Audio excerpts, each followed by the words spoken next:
enough gunpowder for about a month of light fighting. This was a crucial thing that needed to get done quickly. He did pharmacology, and then he left service in the military and actually ran. This was really going to help me with the powders. From September of '61 to April of '62 for the first powder to be shipped out. Powder was shipped as far as West City. The ladies of Augusta tried to do their part, and this is what I read. So she sat in the dock in Savannah after the world was snowed, and sits, or what's remaining of her is sitting in the middle of Savannah Harbor.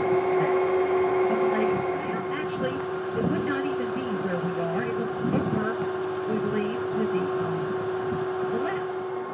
Did Dr. Cole will read the quote from the paper? Of the Augusta.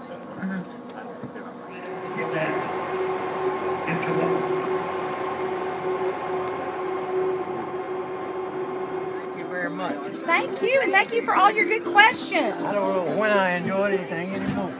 Woo, thank you so much. I appreciate that.